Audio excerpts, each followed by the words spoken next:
Hello guys. ഇതിൻ്റെ first ഗീവാന video ആണ്. ഞാൻ ക്വസ്റ്റ്യനൊന്നും വരുമെന്ന് പ്രതീക്ഷയില്ല. ബിക്കോസ് നമുക്ക് എല്ലാവർക്കും അറിയാം ഞാൻ പുതിയതാണ് ഈ യൂട്യൂബ് ചാനലിൽ.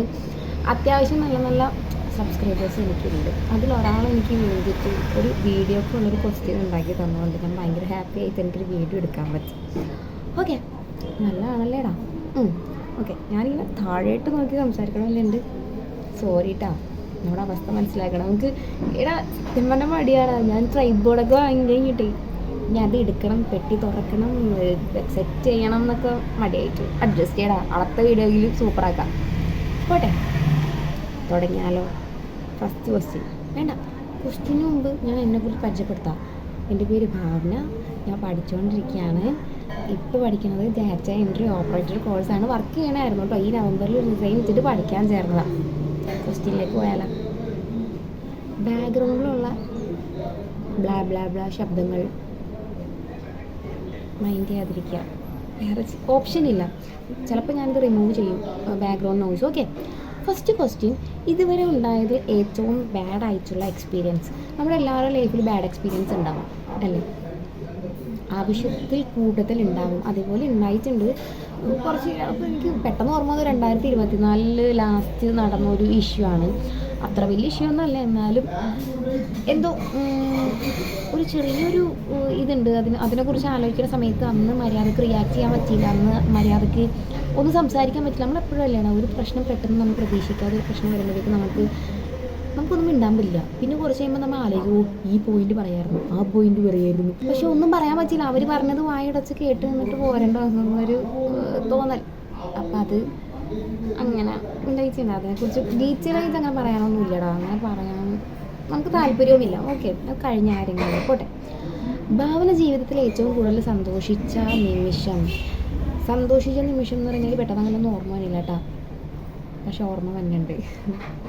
എടാ ഞാൻ കുറേ ഇടാ വിളിക്കണ്ടല്ലേ? ഓക്കെ, പോട്ടെ. കുഞ്ഞു കാര്യങ്ങൾക്ക് സന്തോഷം കണ്ടെത്തുന്ന ഒരാളാണ് ഞാൻ. കുഞ്ഞു കാര്യങ്ങൾക്ക് ഞാൻ ഹാപ്പിയാണ്. അതേപോലെ തന്നെ കുഞ്ഞു കാര്യങ്ങൾ മതി ഞാൻ വിഷമിക്കാൻ തകർന്ന് തരിപ്പണമായി പോകാനും. ഇപ്പോൾ പെട്ടെന്ന് ഞാൻ ചോദിച്ചപ്പോഴേക്കും ഞാൻ പറയാനായിട്ട് എൻ്റെ ബർത്ത്ഡേ, ഞാനങ്ങനെ ബർത്ത്ഡേക്ക് ഞങ്ങളാരും പുത്തൻ ഉടുപ്പ് വാങ്ങി കേക്ക് കട്ട് ചെയ്ത് സെലിബ്രേറ്റ് ചെയ്യാറില്ല. പക്ഷേ എൻ്റെ ഒരു ബർത്ത്ഡേ എനിക്ക് സർപ്രൈസായിട്ട് എനിക്ക് അത്രയും വേണ്ടപ്പെട്ടെന്ന് പറയില്ല, അത്രമേൽ പ്രിയപ്പെട്ട ഒരാളെന്ന് പറയില്ലേ വന്നിട്ടുണ്ട്. എൻ്റെ അടുത്ത് ഭയങ്കര കള്ളം പറഞ്ഞു വരില്ല എന്നൊക്കെ. എന്നെ സംബന്ധിച്ച് ഒരാളുടെ കുറച്ച് സമയമാണ് എനിക്ക് ഏറ്റവും വലിയ പ്രീഷ്യസ് ആയിട്ടുള്ള ഒന്ന്. അപ്പോൾ അത് നമുക്ക് വേണ്ടി മാറ്റി വെക്കാമെന്ന് പറഞ്ഞാൽ വലിയൊരു കാര്യം. അപ്പോൾ ഞാൻ എൻ്റെ അത്ര ഒരു സ്പെഷ്യൽ ഡേയ്സിൽ ഒന്നും തന്നില്ലെങ്കിലും വന്നിരുന്നെങ്കിൽ എന്ന് ഞാൻ ആഗ്രഹിച്ചിട്ടുണ്ട്. പക്ഷേ വരില്ല, തിരക്കാണെന്ന് പറഞ്ഞ് ഞാനത് മനസ്സിലാക്കി. പക്ഷെ ഒരുപാട് വിഷമിച്ചു. പക്ഷെ പിറ്റേ ദിവസം വന്ന് കുറേ പേരുണ്ടായിരുന്നു. നല്ലൊരു ബർത്ത്ഡേ ആയിരുന്നു. അത് ഞാൻ ഒരിക്കലും മറക്കില്ല. അത്രയും മഴയത്തൊക്കെ അവർ വരിക എന്ന് പറഞ്ഞാൽ എന്നെ സർപ്രൈസ് ചെയ്യാമെന്ന് പറഞ്ഞാൽ നല്ലൊരു ദിവസമായിരുന്നു. അതാണ് ആദ്യം ഞാൻ എൻ്റെ ലൈഫിൽ ഒരിക്കലും മറക്കാൻ ആഗ്രഹിക്കാത്ത. അതേപോലെ തന്നെ എനിക്ക് അതായിരിക്കും എനിക്ക് അങ്ങോട്ടും ഇനി പറഞ്ഞു കഴിഞ്ഞാൽ എനിക്ക് അതാണ് കൂടുതൽ ഞാൻ വലിച്ചു നീച്ചി അതിൻ്റെ ഭംഗി കളയണില്ല. ഞാൻ പറഞ്ഞാൽ തന്നെ ഭംഗി പോകും, അത് വേറെ കാര്യം. ഓക്കെ, ഭാവനയുടെ ഭാവി ഭർത്താവിനെ കുറിച്ചുള്ള സങ്കല്പം. വേണം എനിക്ക് ഭാവി ഭർത്താവിനെ കുറിച്ച് ഭാവി ഉണ്ടോയെന്ന് ഞാൻ ചിന്തിക്കുന്നില്ല കേട്ടോ, അത് വേറെ കാര്യം. പക്ഷേ എന്നെ സംബന്ധിച്ച് നല്ലോണം സംസാരിക്കുന്ന ഒരാളാണ് ഞാൻ. നല്ലോണം സംസാരിക്കുന്ന ഒരാളാണല്ലോ. എന്നോട് കള്ളത്തരം കാണിക്കരുത്. എന്താ റാമ്പുറപ്പ് കാണിച്ചാൽ എന്നോട് പറയാം. വേറൊരുത്തം പറഞ്ഞ് ഞാൻ അറിയരുത്, വേറൊരാൾ പറഞ്ഞ് അറിയരുത്. വേറൊരാൾ പറയുമ്പോൾ എനിക്ക് തിരിച്ച് പറയാൻ പറ്റാം, അതെനിക്കറിയാം, എന്നോട് പറഞ്ഞിട്ടാ പോയാൽ അങ്ങനെ. അതല്ലാതെ വേറൊരാൾ വന്ന് പറയുമ്പോൾ എനിക്കത് ഭയങ്കരമായിട്ട് ഹേർട്ടാവും. ചിലപ്പോൾ നിങ്ങൾ എന്നോട് ഡയറക്റ്റ് വന്ന് പറയുമ്പോഴേക്കും ഞാൻ ചിലപ്പോൾ വഴക്കിടുമായിരിക്കും, തല്ലുപിടിക്കും, വേണമെങ്കിൽ ബ്ലോക്ക് ചെയ്ത് കളയും. പക്ഷെ അത് കുറച്ച് നേരത്തേക്കുള്ളൂ. പക്ഷേ വേറൊരാളെ പറഞ്ഞറിയുമ്പോൾ അത് അങ്ങനെയല്ല. അപ്പോൾ അതുകൊണ്ട് എന്നോട് നല്ലോണം സംസാരിക്കാം. ഈ ഡമ്മി പോലെ ഇരിക്കാതിരിക്കുക. കാരണം ഞാൻ ഭയങ്കര ബ്ലാ ആണ്. അപ്പം എൻ്റെ ഹസ്ബൻഡ് നല്ല ബ്ലാ ആയിരിക്കണം എന്ന് എനിക്കുണ്ട്. ഓക്കെ, എനിക്ക് ഭയങ്കര എല്ലാ കാര്യങ്ങളും ഓപ്പണായിട്ട് സംസാരിക്കാൻ പറ്റുള്ളൂ. ഒരു പേടി ഉണ്ടാവാതെ സംസാരിക്കാൻ പറ്റും. എൻ്റെ ഭർത്താവെന്നല്ല, എനിക്ക് നല്ലൊരു കൂട്ടുകാരൻ, അതാണ് എൻ്റെ ആഗ്രഹം. പോട്ടെ, അടുത്തത് ഫേവറേറ്റ് ഫുഡ്. എനിക്ക് ഷവായി ആട്ടോ ഇപ്പോൾ ഇഷ്ടം. സീരിയസ്ലി എനിക്ക് ഷവായിയാണ് ഇഷ്ടം. ഷവായി എവിടെയും കണ്ടാൽ മൂക്കുത്തി വീഴും. ഷവായി വിത്ത് അഫ്ഗാനി റൈസ്, സോറി. അപ്പോൾ ഞാൻ എന്താണെന്ന് വെച്ചിട്ടുണ്ടെങ്കിൽ എനിക്ക് പെട്ടെന്ന് എനിക്ക് വിശക്കണം, എന്തെങ്കിലും കഴിക്കണമെന്ന് നമുക്ക് ഭയങ്കരമായിട്ട് കൊതി തോന്നില്ലേ. അപ്പോൾ എനിക്ക് എന്ത് വേണമെന്ന് വെച്ചാൽ മധുരമുള്ളത് വേണം, വേണ്ട ഉപ്പുള്ളത് വേണോ, എരിവുള്ളത് വേണോ, ഭയങ്കര കൺഫ്യൂസ്ഡ് ആവും. ലാസ്റ്റ് ഞാൻ ചെന്നെത്തുന്നത് ഈ റൈസ് ഐറ്റംസ് എന്തെങ്കിലും വേണമെന്ന് പറയും. ഉദ്ദേശിക്കുന്നത് ഷവായി ആട്ടെ. അങ്ങനത്തെ ഷവായാണ് ഇഷ്ടം. 5ാമത്തെ ക്വസ്റ്റ്യൻ, ഏറ്റവും കൂടുതൽ പോകാൻ ആഗ്രഹിക്കുന്ന സ്ഥലം. എൻ്റെ ലൈഫിൽ ഇതുവരെ ഞാൻ അങ്ങനെ ഒരുപാട് സ്ഥലങ്ങൾ കണ്ട ഒരാളല്ല. വെറുതെ പോലും അവിടെ സ്ഥലം പോയി കാണണം, നേരിട്ട് കാണണം എന്ന് പറയണ ഒരാളല്ല, ആഗ്രഹിച്ചിട്ടില്ല. എനിക്ക് ട്രിപ്പൊന്നും പോകാൻ പറ്റില്ല. ഞാൻ ഭയങ്കര ഹോം സിക്നെസ് ഉള്ള ആളാണ്. ഞാൻ ഇതുവരെ 10ാം ക്ലാസ്സിലോ +2-ലോ കോളേജിലോ ITയിലോ വർക്ക് ചെയ്ത സ്ഥലത്തൊന്നും ട്രിപ്പ് പോയിട്ടില്ല. എനിക്ക് എവിടെ പോയി കഴിഞ്ഞാൽ വൈകുന്നേരം വീട്ടിൽ വരണം. ഞാൻ മുന്നേ പറഞ്ഞിട്ടുണ്ട്, ഇപ്പോൾ ഞാൻ ഡാൻസ് ക്ലാസ്സിൽ പ്രോഗ്രാമൊക്കെ ചെയ്തുകൊണ്ടിരുന്ന സമയത്തായാലും പ്രോഗ്രാം കഴിഞ്ഞ് എനിക്ക് നേരെ വീട്ടിൽ വരണം. അതിപ്പോൾ 2 മണി 3 മണി ആയാലും ശരി വേറെ ഇവിടെ നിൽക്കാൻ പറ്റില്ല. അങ്ങനൊരു പ്രശ്നമുണ്ട്. അതുകൊണ്ട് തന്നെ ഈ വന്നാൽ എവിടെ പോകാൻ ഇഷ്ടമെന്ന് വെച്ചാൽ ബീച്ച് ആരെല്ലാം ബീച്ചിൽ കൊണ്ടുപോകുന്ന പറഞ്ഞാൽ മരിച്ച് വീടുണ്ട്. എനിക്ക് സന്തോഷമാണ് ബീച്ചിൽ പോകാൻ. സങ്കടം വന്നാലും സന്തോഷം വന്നാലും രാത്രിയൊക്കെ ബീച്ച് കാണണം. അധികം തിരക്കില്ല, ഭയങ്കര ശാന്തത. എന്താ അത് ഭയങ്കര ഓവറാവുണ്ട്. കാരണം ഞാൻ അത്ര ഹാപ്പി ആയിട്ട് സംസാരിക്കണോണ്ടായിരിക്കട്ടെ അങ്ങനെ. പിന്നെ ഭാവനയുടെ സൗന്ദര്യത്തിൻ്റെ രഹസ്യം. എനിക്ക് സൗന്ദര്യം ഉണ്ടാവും. എനിക്ക് കൊച്ചുകാരാണ്, എനിക്കങ്ങനെ തോന്നിയിട്ടില്ല. ഇടയ്ക്ക് എനിക്ക് എന്നോട് തന്നെ ഭയങ്കര സ്നേഹം തോന്നി, കൊള്ളാടി തോന്നും. ഇടയ്ക്ക് തോന്നും നോ. സൗന്ദര്യത്തിൻ്റെ രഹസ്യമൊന്നുമില്ല. ഇപ്പോൾ ഞാൻ ലൈവ് സ്ട്രീമിൽ എന്നോട് ആൾക്കാർ പറയുന്നത് ലിപ്സ്റ്റിക് കളക്ഷൻ കാണിച്ചു താ. എനിക്കങ്ങനെ വലിയ മേക്കപ്പ് സാധനങ്ങളുടെ കളക്ഷനോ അല്ലെങ്കിൽ സ്കിൻ കെയറിൻ്റെ കളക്ഷൻ ഒന്നുമില്ല. ഞാൻ ഈ ഉപയോഗിക്കുന്ന ചെറിയ ബോഡി ലോഷൻ അല്ലെങ്കിൽ മോയ്സ്ചറൈസറൊക്കെയാണ് നിങ്ങളെ ഞാൻ ഈ ഷോർട്സിൽ കാണിക്കുന്നത്. എനിക്ക് അങ്ങനെ കാണിക്കാൻ പോലും ഒന്നുമില്ലടാ. ലിപ്സ്റ്റിക് ഷെയ്ഡ് എന്നൊക്കെ പറഞ്ഞാൽ ഒരു 2 പോലും എന്തെങ്കിലും ഉണ്ടാവില്ല, സീരിയസ്ലി ഉണ്ടാവില്ല. ഇപ്പോൾ ഇരിക്കണ പോലെ എക്സ്പയറി ഡേറ്റ് കഴിഞ്ഞായിരിക്കും ആ ഉള്ള 1 പോലും. ഇപ്പോൾ വരെ ലിപ് ഗ്ലോസും എന്തൊക്കെ കൂടി മിക്സ് ആക്കിയിട്ട് ഞാൻ അങ്ങനെ ഒട്ടും തിളങ്ങി നിൽക്കണം എന്ന് ആഗ്രഹിക്കുന്ന ഒരാളല്ല ഇപ്പം സത്യം. ലൈവ് കാണുന്നവർക്ക് നല്ലോണം അറിയാമായിരിക്കും ഞാൻ എങ്ങനെയാണ് ലൈവ് തന്നെയെന്ന്. ഇതിപ്പോൾ ഇന്ന് എന്തോ തോന്നി 2 വാലൊക്കെ ഇട്ട് വന്നിട്ടുണ്ട്, ലിപ് ഗ്ലോസൊക്കെ ഇട്ട് വന്നിട്ടുണ്ട്. അതല്ലാതെ ഞാൻ ഒന്നും പറ്റില്ലടാ, താല്പര്യമില്ല. ചില സമയത്ത് തോന്നുന്നു എന്തൊക്കെ ചെയ്താലും വൃത്തിയാവുള്ളല്ലോ. അപ്പോൾ എന്ത് രഹസ്യം? ഒരു രഹസ്യവുമില്ല. നല്ലോണം വെള്ളം കുടിക്കും, ഫുഡ് കഴിക്കും, ഒക്കെ പോട്ടെ. നല്ലോണം ഹാപ്പിയാണെന്ന് പോലും പറയാൻ പറ്റാത്തൊരവസ്ഥയാണ് ഇപ്പം നിലവിലിട്ടാ. പോട്ടെ. യൂട്യൂബ് ലവ് ഞാൻ എഴുതിയത് ഇപ്പോഴേക്കും യൂട്യൂബ് ലൈവ് സ്ട്രീമിൽ ഏറ്റവും നല്ല സൗഹൃദം എല്ലാവരും. കാരണം എൻ്റെ ലൈവിൽ വന്ന ഓരോരുത്തരും ഇപ്പോൾ ഇന്ന് വന്നിട്ട് 2 ആഴ്ച കഴിഞ്ഞിട്ട് വന്നതെന്ന് വിചാരിക്കും. പക്ഷേ ഓരോരുത്തരുടെ DP-യോ പേരോ അവരയച്ച മെസ്സേജോ ഞാൻ നോട്ട് ചെയ്ത് വെച്ച് എഴുതി വെക്കുന്നല്ല, മനസ്സിൽ ഞാൻ അവരെ അപ്പം തന്നെ ഐഡൻറ്റിഫൈ ചെയ്യാറുണ്ട്. മിക്കവർക്കും അതങ്ങനെ ഒരു എക്സ്പീരിയൻസ് ഉണ്ടായി കാണാം. നിങ്ങൾ അന്ന് വന്നതല്ലേ, നിങ്ങളിതിന് മുമ്പ് വന്നിട്ടില്ല, അല്ലെങ്കിൽ നിങ്ങൾ ഇങ്ങനെ മെസ്സേജ് അയച്ചില്ലേ. അതുകൊണ്ട് തന്നെ എനിക്ക് എല്ലാവരും ഇഷ്ടമുണ്ട്. സ്പെഷ്യലായിട്ട് എനിക്ക് ഒരാളെ പറയാനില്ല. എനിക്ക് മിക്കവരുടെ പേര് ഓർമ്മയുണ്ട്, വേണമെങ്കിൽ എനിക്കിപ്പോൾ പറയാവുന്നുള്ളൂ. കാരണം ഓരോ ലൈവ് തുടങ്ങുമ്പോഴേക്കും ഞാൻ ഓരോരുത്തരുടെ പേര് എടുത്തെടുത്ത് പറയുന്ന ഒരാളാണ്. പക്ഷേ ഇപ്പം അങ്ങനെ പറയാൻ പറ്റില്ല. എല്ലാവരും അതിൻ്റെ ഇടയിലൊരു കോൾ വന്നു, അതാട്ടാ പോയത്. ഓക്കെ, അടുത്തത്. കൂടുതൽ കരഞ്ഞ നിമിഷം. ഒരുപാട് കരഞ്ഞിട്ടുണ്ട്. എന്നെ ഓർത്ത് തന്നെ എനിക്ക് സങ്കടം വരാറുണ്ട്. പക്ഷേ എനിക്ക് തോന്നുന്നു ഞാൻ കരഞ്ഞേക്കണം കൂടുതലും ബാക്കിയുള്ളവർക്ക് വേണ്ടിയിട്ടാണ്. അവരുടെ ലൈഫിൽ എന്തെങ്കിലും ഇഷ്യൂ വരുമ്പോഴേക്കും എന്നെ ഒന്ന് ഭയങ്കരമായിട്ട് എഫക്റ്റ് ചെയ്യും. ഞാൻ ഭയങ്കര ടെൻഷൻ അടിക്കുന്ന ഒരാളാണ്, ഓവർ തിങ്ക് ചെയ്യുന്ന ഒരാളാണ്. ഒരുപാട് കരഞ്ഞിട്ടുണ്ട്. ഇന്നൊരു നിമിഷം എന്ന് പറയാൻ പറ്റില്ല. ലൈഫിൽ ഒരുപാട് മോശം അവസ്ഥകൾ ഉണ്ടായിട്ടുണ്ട്. അതായത് ഞാൻ ഇടയ്ക്ക് മിക്കപ്പോഴും ഞാൻ മെയിൻ ഡയലോഗാണ് എൻ്റെ, അതായത് ഇത്രയും വയസ്സിൽ ഒരായുസ് മൊത്തം കരയേണ്ടത് ഞാൻ ഇത്രയും വയസ്സിനുള്ളിൽ കരഞ്ഞു തീർത്തല്ലോ എന്നുള്ളത്. കരഞ്ഞിട്ടുണ്ട്, ഒരുപാട് മാസങ്ങളോളം നിന്ന് കരഞ്ഞിട്ടുണ്ട്, ഉറങ്ങാതെ കരഞ്ഞിട്ടുണ്ട്, പലർക്കും വേണ്ടി പലരെയും ഓർത്ത് കരഞ്ഞിട്ടുണ്ട്. ഇപ്പോഴും കരയണ്ട. ഇപ്പോൾ കൂടുതൽ സംസാരിച്ച് വേണമെങ്കിൽ ഇപ്പോൾ കരയും. ബ്രോ വേണ്ട. ഉപയോഗിക്കുന്ന ഫോൺ, ഞാൻ നിലവിൽ ഉപയോഗിക്കുന്ന ഫോൺ ഞാൻ ആലോചിക്കുന്നുണ്ട് കവർ ചെയ്ത് നോക്കണമെന്ന്. റെഡ്മി നോട്ട് 11 ഒരുപാട് വർഷമായി വാങ്ങിയിട്ട്.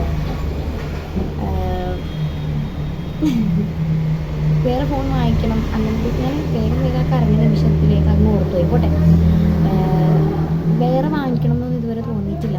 കാരണം എന്നെ സംബന്ധിച്ച് എനിക്ക് എന്തെങ്കിലും വാങ്ങിക്കണമെങ്കിലും ഇനി ഇപ്പോഴായാലും ഇനി അങ്ങോട്ടായാലും നോട്ട് ദ പോയിൻറ്റ്, എന്ത് വാങ്ങിക്കണമെങ്കിലും എനിക്ക് എൻ്റെ പൈസക്ക് വാങ്ങിക്കണമെന്നാണ്. അതിലാണ്ട് പ്രൗഡുള്ളൂ. അല്ലാതെ വേറെ ആരും വാങ്ങി തന്നിട്ട് അത് വെച്ചിട്ട് ഷോ അടിക്കണതിൽ വലിയ കാര്യമില്ലല്ലോ. പിന്നെ അത് മാത്രമല്ല, EMI അതുപോലുള്ള ടെൻഷനൊന്നും എനിക്കെടുത്ത് തലയിൽ വെക്കാൻ താല്പര്യമില്ല. എൻ്റെ വീട്ടിൽ ആദ്യമായിട്ട് EMIക്ക് ഒരു ഫോൺ വാങ്ങിക്കണം ഞാനാണ്. ഈ ഫോണല്ല, ഞാൻ വർക്കിന് കയറി കഴിഞ്ഞപ്പോഴേക്കും ഒരു കഴിഞ്ഞ വർഷം ഏപ്രിൽ ആ ഒരു സമയത്ത് അച്ഛന് സർപ്രൈസ് അയച്ചൊരു ഫോൺ വാങ്ങിക്കൊടുത്തു EMIക്ക്. ഒരുപാട് വലഞ്ഞു മോനെ, മതിയും കൊതിയും കിട്ടും. അതുകൊണ്ട് തന്നെ അന്ന് ഞാൻ തീരുമാനിച്ചു EMIക്ക് ഒരു സാധനവും പർച്ചേസ് ചെയ്യില്ല. ഇനി അങ്ങോട്ടായാൽ പോലും അതൊരു ചെറിയ എമൗണ്ടിൻ്റെ ആയാലും വലിയ എമൗണ്ടിൻ്റെ ആയാലും ഞാൻ പർച്ചേസ് ചെയ്യില്ല. അതേപോലെ തന്നെ എൻ്റെ കയ്യിൽ ഫണ്ടുണ്ടാകുമ്പോൾ മാത്രം വാങ്ങിക്കോളൂ. അന്ന് ഞാൻ വാങ്ങിക്കും നല്ലൊരു ഫോൺ. ഇതിൽ ഞാൻ ഓക്കെ ആട്ടോ, എടുക്കുന്ന വീഡിയോസിലും ഫോട്ടോസിലൊക്കെ ഓക്കെയാണ്, കുഴപ്പമില്ല. എനിക്കറിയാം അത്രയ്ക്ക് നല്ലതല്ല, പക്ഷേ എനിക്ക് ഓക്കെ ആയതുകൊണ്ടാണ് ഭാവിയിലേക്ക് നല്ല ഫോണൊക്കെ എടുക്കാൻ പറ്റട്ടെ. അടുത്തത് ഫേവറേറ്റ് സബ്സ്ക്രൈബർ. എനിക്ക് എല്ലാവരും ഫേവറേറ്റ് ആണ്. കാരണം ഇപ്പം എനിക്ക് 800 സംതിങ് സബ്സ്ക്രൈബേഴ്സ് ഉണ്ട്. അതിൽ ഓരോരുത്തരോടും എനിക്ക് അത്ര നന്ദിയുണ്ട്. കാരണം ഞാൻ അത്ര വലിയ നല്ല കോണ്ടൻസ് ഒന്നും ഷോർട്സ് ആയിക്കോട്ടെ ലോങ് വീഡിയോ ആയിക്കോട്ടെ ഇട്ടിട്ടില്ല. എന്നിട്ടും നിങ്ങൾ എന്നെ സബ്സ്ക്രൈബ് ചെയ്യുക, എൻ്റെ വീഡിയോസ് കാണാം, കമൻറ്റ് ചെയ്യുക എന്നൊക്കെ പറഞ്ഞു കഴിഞ്ഞാൽ, ലൈക്ക് ചെയ്യുക എന്നൊക്കെ പറഞ്ഞു കഴിഞ്ഞാൽ എന്നെ സംബന്ധിച്ചൊരു വലിയ കാര്യമാണ്. അപ്പോൾ നിങ്ങളോട് ഓരോരുത്തർക്കും അതിൻ്റേതായ ഒരു സ്നേഹം, എനിക്കൊരു പ്രത്യേക സ്നേഹം എനിക്ക് ഓരോരുത്തരോടുണ്ട്. നിങ്ങൾ ഓരോരുത്തരും എനിക്ക് ഫേവറേറ്റാണ്. കാരണം നിങ്ങളില്ലാന്നുണ്ടെങ്കിൽ 800 സബ്സ്ക്രൈബേഴ്സ് പോലും എനിക്കില്ല. ഞാൻ 500 സബ്സ്ക്രൈബേഴ്സിൻ്റെ ഒരു ലോങ് വീഡിയോ ഇട്ടപ്പോൾ ഞാൻ പറഞ്ഞു, ചിലപ്പോൾ ചിലർ വിചാരിക്കും 500 എന്തോ കാര്യം ഇരിക്കുന്നു. പക്ഷെ എന്നെ സംബന്ധിച്ച് അത് അത്ര വലിയൊരു കാര്യമാണ്. കാരണം ആ 500 പേരും എനിക്ക് അത്ര ഇമ്പോർട്ടൻ്റാണ്. അപ്പോൾ അതുകൊണ്ട് തന്നെ എനിക്ക് പ്രത്യേകിച്ച് പറയാൻ ഒരാളില്ല. എല്ലാവരും ഞാൻ ചിലരോടൊന്നും സംസാരിക്കാൻ പറ്റില്ല. ലൈവിലാണ് കൂടുതൽ ആൾക്കാരോട് സംസാരിക്കാൻ പറ്റിയത്. എൻ്റെ സബ്സ്ക്രൈബേഴ്സ് വെച്ചുള്ള ആൾക്കാരോട് എനിക്ക് സംസാരിക്കാൻ പറ്റിയത് ലൈവിലാണ്. അവരെല്ലാവരും എനിക്ക് ഇഷ്ടമാണ്. എല്ലാവരും എനിക്ക് ഇഷ്ടമാണ്. എല്ലാവരും പറയാറുണ്ട് നല്ലോണം സംസാരിക്കുന്നുണ്ട്, സംസാരം ഇഷ്ടമാണെന്നൊക്കെ പറയാറുണ്ട്. അപ്പം എൻ്റെ സംസാരം ഇഷ്ടപ്പെട്ട്, എന്നോട് സംസാരിച്ച് ഇഷ്ടപ്പെട്ട്, അല്ലെങ്കിൽ എൻ്റെ വീഡിയോസ് ഇഷ്ടപ്പെട്ട് നിങ്ങൾ എന്നെ സബ്സ്ക്രൈബ് ചെയ്യുമ്പോൾ ഞാൻ എങ്ങനെ ഒരാളുടെ പേര് പറയും? നിങ്ങളെല്ലാവരും എനിക്ക് ഇഷ്ടമാട്ടാ. എടാ ലവ് തന്നെ, ലവ്. Okay, last question. പാടില്ല എന്ന് പറയും, പക്ഷെ ഞങ്ങൾക്ക് വേണ്ടി ഒരു പാട്ട്. ഞാൻ പാട്ട് പഠിച്ചിട്ടുണ്ട് സത്യം. ഇപ്പം എനിക്ക് എൻ്റെ ഒരു കാര്യത്തിലും ഞാൻ കംഫർട്ടില്ല. ഞാൻ ഭയങ്കര സെൽഫ് ഡൗട്ട് ഉള്ള ഒരാളാണ്. എന്ത് ചെയ്തിട്ട് രസമാവണില്ല. ചെറുപ്പത്തിൽ വീട്ടിൽ അച്ഛനും ചേച്ചിയൊക്കെ പാടും. ഞാൻ മുന്നേ എൻ്റെ ഒരു സെൽഫ് കൺട്രോളിൽ പറഞ്ഞിട്ടുണ്ട്. അപ്പം ഞങ്ങളെ കർണാട്ടിക് സംഗീതം പഠിക്കാൻ കൊണ്ടാക്കി എന്നെ അനിയനെ.